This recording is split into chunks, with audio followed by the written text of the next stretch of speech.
Hello and welcome back to Beacon Pines. Let's go.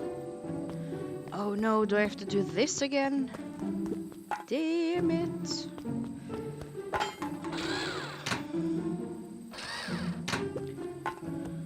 I didn't see that, or else I would have done it before I started the recording.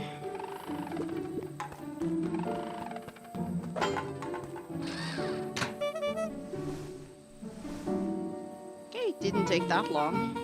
Where did you guys get all this junk in the first place? There's a guy in town named Jeff who trades us junk for snacks. Junk food for junk. Nice.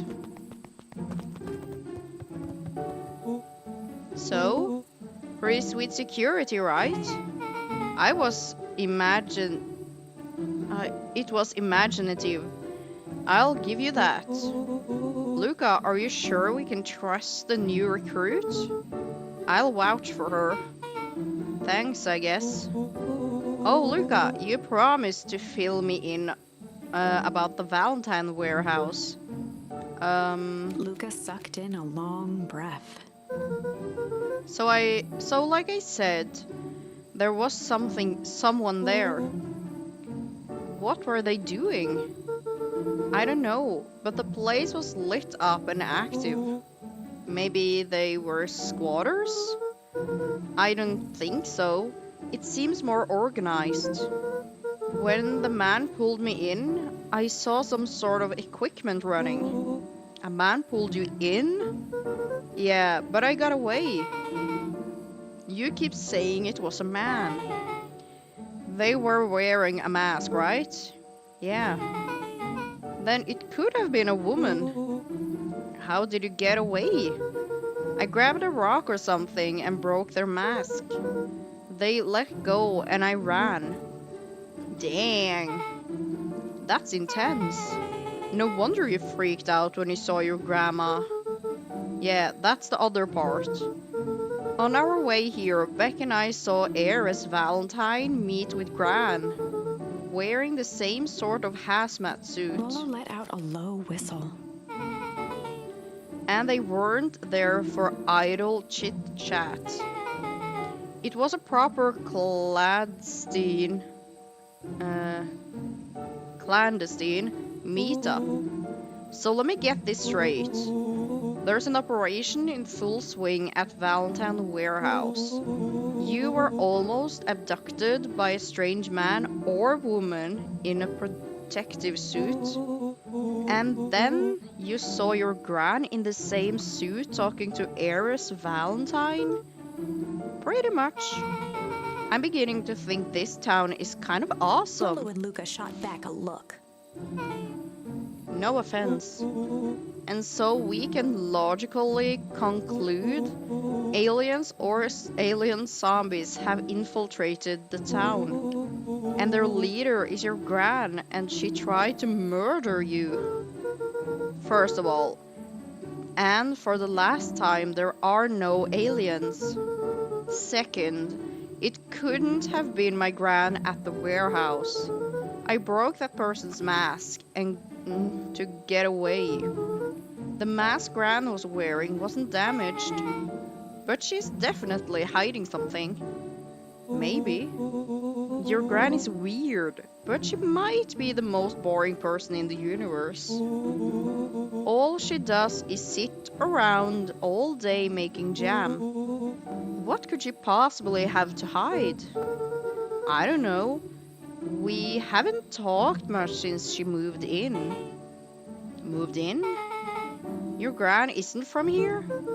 No, she came a few months back to take care of me after his mom went missing. Did you know your gran before? Not really, no. It had been years since I'd seen her. Luca, don't take this the wrong way, but are you sure your gran is the up and up?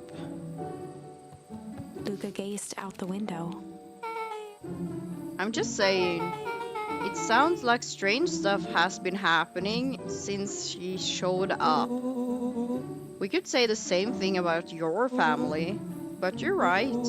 Luca, your gran is hiding something. And Pa always says, folks only bury stuff worth digging up. We need to investigate your house. If my gran really is hiding something, don't you think I would have noticed by now? That kind of the whole point of hiding something. I guess you're right. Gran's been leaving the house for hours at a time this week. I'll call you two tomorrow when the coast is clear. And we can start getting to the bottom of this. I'm always game for a good snoop. You can count me in. Chapter 6. Secret Lair. Dun dun dun. Summer forged ahead, but the nights only seemed to grow colder. Luca walked home slowly under the pale starlight, cautious to avoid any more surprises lurking in the shadows. Reaching home, he slipped quietly into bed, half dreading what they might discover the next day.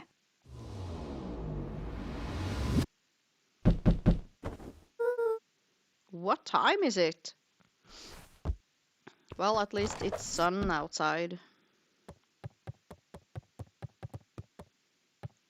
It is sunlight. Calm down. Hold your horses, people.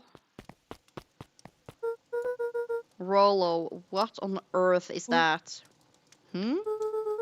That ridiculous thing on your head. Oh, this. It helps me think. You're gonna need a lot more of those. Joke all you want. We'll see who's laughing when I crack this case wide open. The coast is clear? Yep. Whatever she's been up to this week, it's been keeping her busy most of the day. Very well. The game is a lot afoot. Luca and Beck rolled their eyes as Rollo strutted across the room. If I were a gran, where would I hide my deepest, darkest secrets? Perhaps where you might least expect it. Rollo flung open the cabinet with confidence. Aha! He coughed as a veil of dust hit his face. I think it's safe to assume anything that dusty isn't what we are looking for. Or maybe that's what she wants you to think. Then again, any good detective knows not to trust their first hunch. First hunches are for suckers.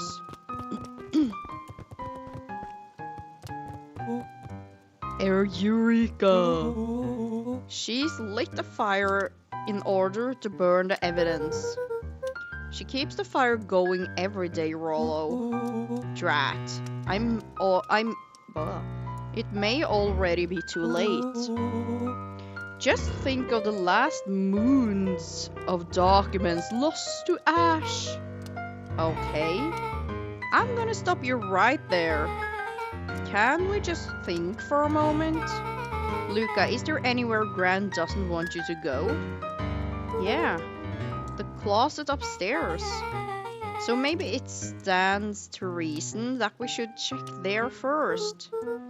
No dice, it's locked. Well. Look who stands to reason now. And I have no idea where the key is. If it really is important, then she probably keeps it with her. Anywhere else?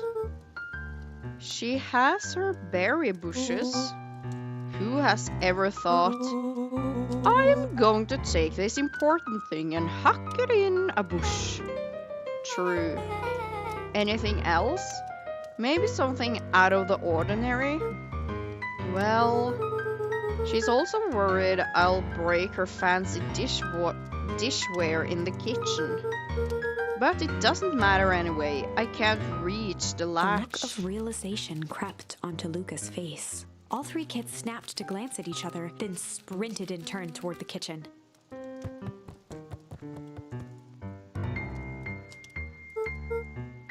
All right, Rollo. This is your time to shine. Ah, yes. You've called upon my expert detective skills. And now I shall proceed Before he with... could finish, Luca scrambled up Rollo's back. Hey, this isn't my idea of detective work.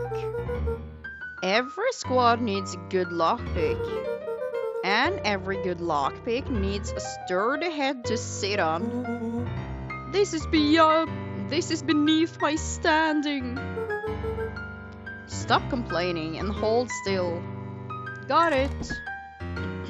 The three crowded around the hutch to peer in.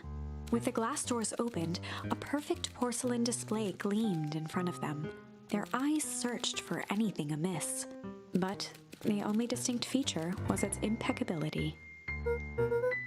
Well, that was anticlimactic. Yeah. I don't really know what we were expecting. Like, oh hey! Let me just jank on this random teacup As Beck pulled and... on one of the teacups, it slanted forward with a hollow click. The entire hutch began to rustle and slide under its own power. Seems like your gran has been doing some remodeling. Dude, only two types of people have secret layers. Evil masterminds and superheroes. So which one do you think she is?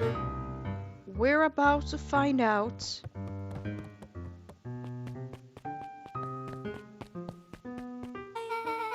Okay, so more of an unhinged conspiracy vibe.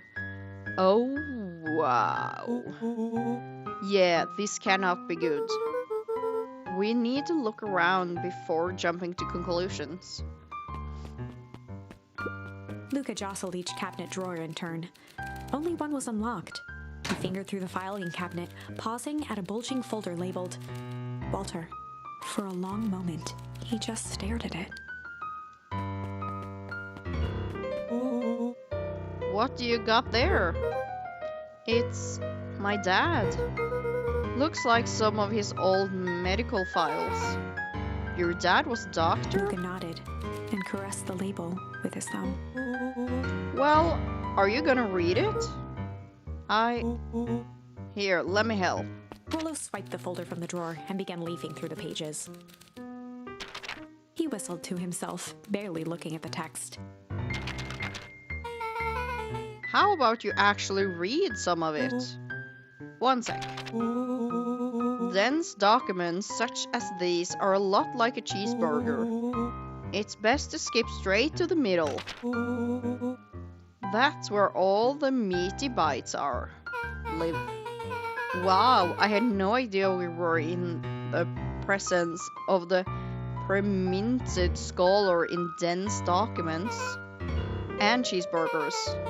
By all means, He proceed. stopped at a page and mimed, holding up a monocle. Ah, here we are. Follow-up examination of Terence Wilby. Patient shows further signs of paleness and malaise. Body temperature continues to drop. He now describes soreness of muscles and joints. This is similar to the symptoms exhibited by Mrs. Wilby just a few days past. Still waiting on lab results from Joseph. Rollo looked up with heightened surprise. See? Creepy. Yeah, that's kind of disturbing. Who's Joseph? That's Mr. Nuncreed's name. Wait. Rollo's finger traced across the page. There's more scribbled in the margins. Could it be contagious? Mr. Willoughby claims the tap water at his home has been contaminated. Perhaps environmental? Lab results only raise more questions. It's like he came back to this report later and made those notes. So it might be related to something Rollo else? scanned through several more pages. Here, the writing looks shaky. I just couldn't help her. This disease, or whatever it is, progresses so fast. And with his wife passing, Terence's condition follows close behind. Exacerbated by the loss. Enough is enough. I need to take matters into my own hands. Luca, staring blankly at the cabinet this whole time, spoke softly. What does it say Rollo next? rustled the folder, trying to loose more pages. That's where it ends. What? There has to be Luca more. frantically shoved the remaining cabinet folders, trying to find another labeled Walter. Luca, I think that's the only one. It's alphabetical, see? What did he mean, enough is enough? How did he take matters into his own hands? This is bullshit. Luca slammed the drawer shut. A spider web of string connected photos of people from the town, interspersed with hastily scrawled notes. Well, she sure has kept herself busy. Is your gran a serial killer? 'Cause I'm starting to get a vibe. Don't be ridiculous. Sure, she's just tracking the movements of everyone in town, out of the kindness of her heart. She put like symbols by some of them. Yeah, Mr. Nuncred has a check mark. The clipboards are all inside a big circle. My mom's are both on here. Both with question marks? Gus Valentine has a question mark. Eris has a question mark. That's been crossed out. Mr. Kerr has a bullseye. The killer has chosen her next victim. We don't know what any of this means. Whatever it means, it's probably not good.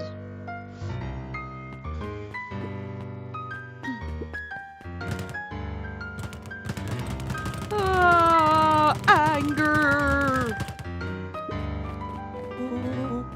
What do we have here? Barrels marked caution explosive. And jam jars? That's enough jam to feed the whole town. What kind of incendiary jam is your gran making? She wouldn't have had me walk around town delivering bombs, right? Only one way to find Rollo out. casually spun open a lid and dipped his finger in the jam. He Huckleberries. smacked his lips.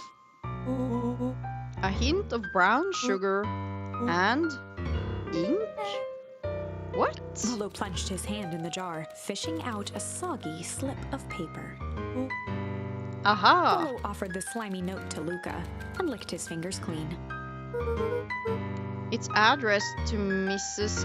Fratelli, a grand jamgram.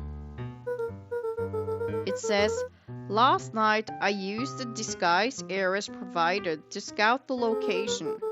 The timing window should be possible. Operation Sparkplug is a go. Oh man, are they doing a heist? Whatever it is, it can't be good. So more a bombshell than a bomb, am I right? You're new here, so I let it slide. But I'm the bad joke guy around here. Okay, there's nothing else than this then. They crowded around a worn-down old map of Beacon Pines. Cool. This looks like a treasure map. Not every old map is a treasure map, Rollo. Yeah, but every treasure map is an old map. Can't fault that logic. Look, There's even a pathway drawn on it. It starts at the entrance to town, and if we follow Rollo it, carefully traced the path with his finger. it leads right He to jabbed down at the end point. Town Square? That's the fountain in the middle of town. What a weird place to hide treasure.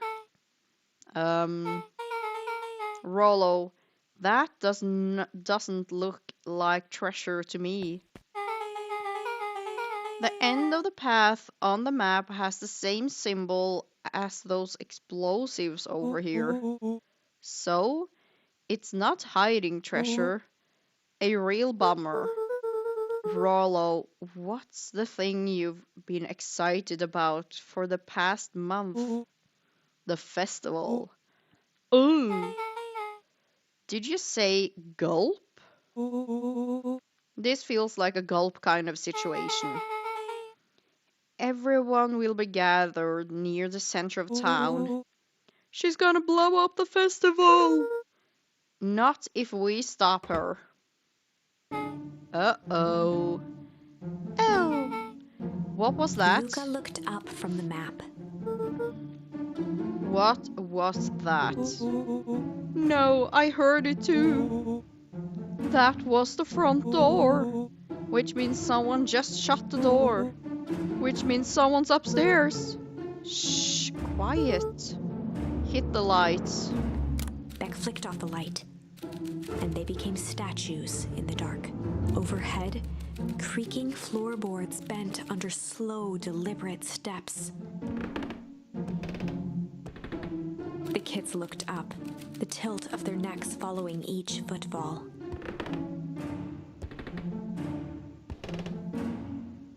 Then suddenly, it stopped.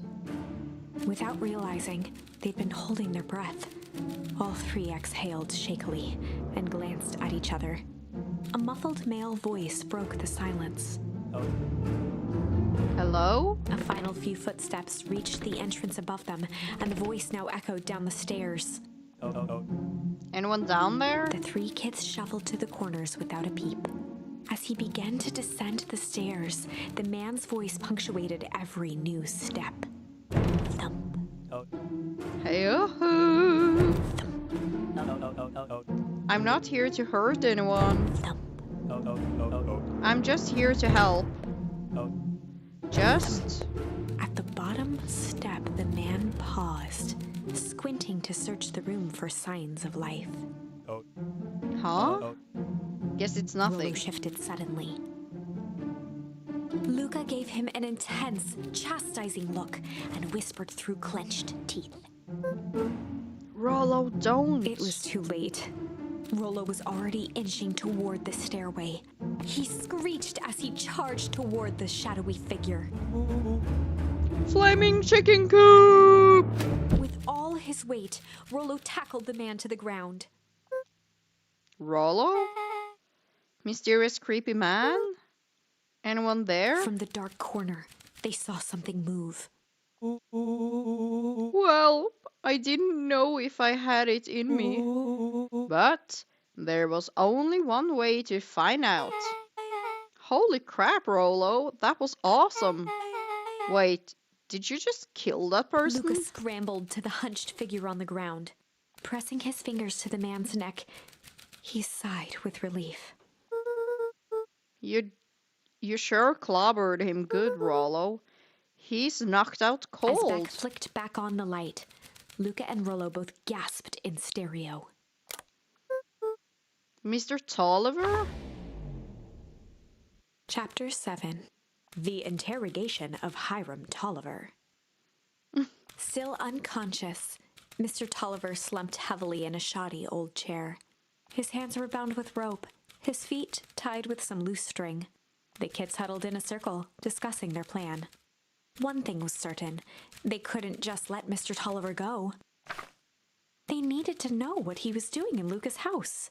After some deliberation, it was decided.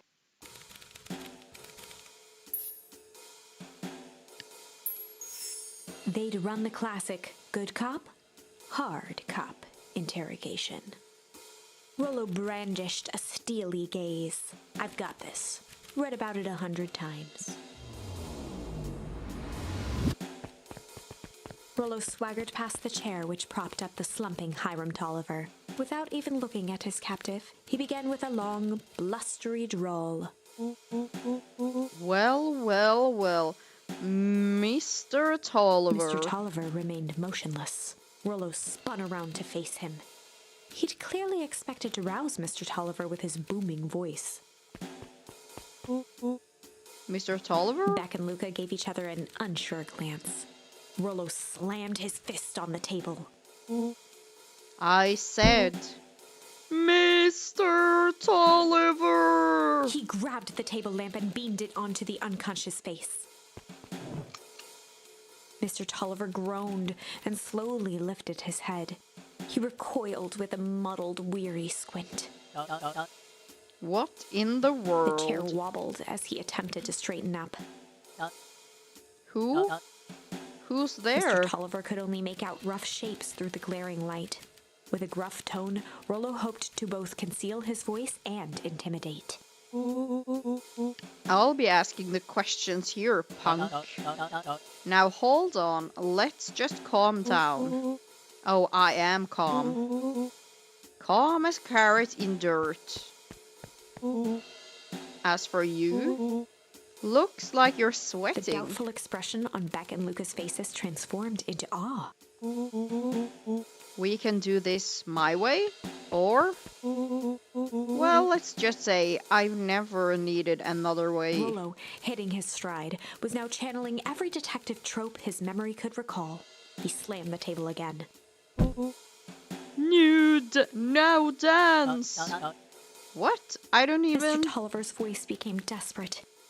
He was nearly in tears. You've tied me down. How on earth could I dance? Dance with your mouth, punk. Spill the beans. What are you doing poking around this house? I'm here to help Juniper. To make sure everything's ready. Oh, so you're in cahoots with Gran. Gran? Mr. Tolliver was in a daze, now more confused than ever. Gonna help her blow up the festival, eh? Blow up the festival? Good He shook lord. his head, feeling more and more dizzy. No, you got it all wrong. Where is she now? She's headed to the source. Source? What's the source? It's His where voice faded to a whisper. the town began. Where it all began. What is Operation Sparkplug? With that, Mr. Tolliver passed out cold. Rollo swung around with a repentant grimace. Damn, Rollo. I think you went a little too hard on him. What did he say about the source? It's where the town began? We need more information. Yeah, but we'd better not push Mr. Tolliver any farther. Is there anyone else who might know more? What about the History Museum? It just got set up for the festival. Nah, that tent was put up by the Valentines. Everything they do is just a bunch of fluff to glorify themselves. Is there anything more reliable? The library. If there's any information about this source thing, Cato can help us find it. Let's go get some answers. So, I'm going to end the episode here. I hope you guys enjoyed. Thank you so much for watching. Have a nice day, and goodbye.